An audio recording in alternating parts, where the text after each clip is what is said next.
మామ 63 మూవ్స్‌లో అయితే నేనైతే లాస్ అయితే బుక్ చేసుకున్నా మామ. So, almost 9% loss. సో, నా ఎంట్రీ జోన్ వచ్చేసి 996, నా ఎగ్జిట్ జోన్ వచ్చేసి 905. సో, ఇక్కడ క్లియర్‌గా చార్ట్‌లో చూసుకుంటే నా ఎంట్రీ జోన్ వచ్చేసి ఇక్కడ మామ. ఓకే. ఈ పెద్ద క్యాండిల్ చూసి నేనైతే ఎంట్రీ అయిపోయినా నేను. ఓకే. 996 జోన్‌లో. ఓకే. అండ్ నా స్టాప్ లాస్ అయితే హిట్ అయిపోయింది.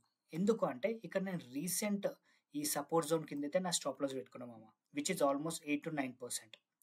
సో, ఇది ఎప్పుడైతే ఈ క్యాండిల్ బ్రేక్ డౌన్ అయిందో నేనైతే ఎగ్జిట్ అయిపోయినా నేను క్లియర్‌గా. ఓకే.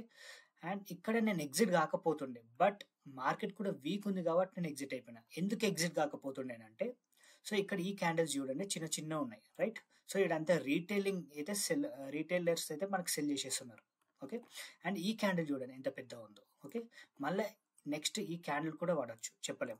బట్ మార్కెట్ వీక్ ఉంది కాబట్టి నేనైతే ఎగ్జిట్ అయిపోయినా మామ. ఎందుకంటే మండే మార్కెట్ మళ్ళీ ఒకవేళ బ్యాడ్ న్యూస్ వచ్చి లేకపోతే ఏదన్నా కావచ్చు అండ్ మనకైతే పెద్ద రెడ్ క్యాండిల్ ఫామ్ కావచ్చు చెప్పలేం. సో, అందుకనే నేనైతే ఎగ్జిట్ అయిపోయినా నేను. ఓకే. సో, నేను ఇక్కడ ఎంట్రీ ఎందుకు తీసుకున్నా నేను అనేది నేను చెప్తాను. ఓకే. సో, జనరల్‌గా మనకి స్టాక్ చూసుకుంటే మనకి రీసెంట్ ఐ కూడా బ్రేక్ అయిపోయింది. ఓకే. Recent I. సో, ఈ స్టాక్ మనకు ఆల్మోస్ట్ రీసెంట్‌గా చూసుకుంటే మామ 100% రిటర్న్ ఇచ్చింది ఇది. ఓకే. రీసెంట్‌గా last few months back. So, మళ్ళీ ఒక కన్సాలిడేషన్ జోన్‌లోకి వెళ్ళిపోయింది. మళ్ళీ ఇక్కడ మంచి స్ట్రాంగ్ బ్రేక్అవుట్ అయితే ఇచ్చింది మనకి. ఓకే. సో, నా ప్లాన్ ఏముండేనంటే నేను normal all time high break అయిపోయింది అండ్ కిందికి వచ్చేసింది. ఓకే.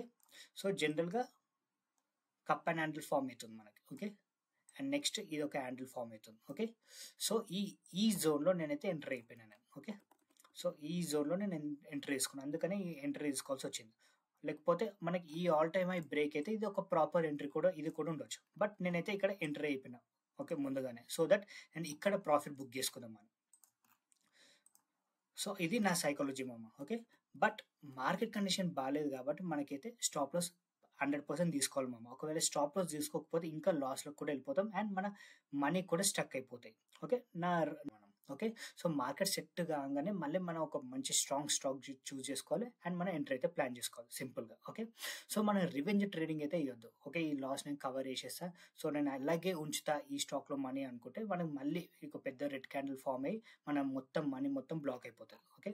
సో, మన రిస్క్ రివార్డ్ అయితే ప్రాపర్‌గా ఫాలో కావాలి. రైట్? అండ్ నా అప్‌కమింగ్ వీడియోస్‌లో కూడా నేను ఇలాంటి స్టాక్స్ నేను స్టాప్ లాస్ ఏవి తీసుకున్నా అండ్ నా టార్గెట్స్ కూడా ఏవైతే హిట్ అయినాయో అవి కూడా నేను పోస్ట్ చేస్తుంటా మామ. అండ్ మన ఛానెల్‌ని అయితే ఫాలో అవ్వండి. సింపుల్. Thank you.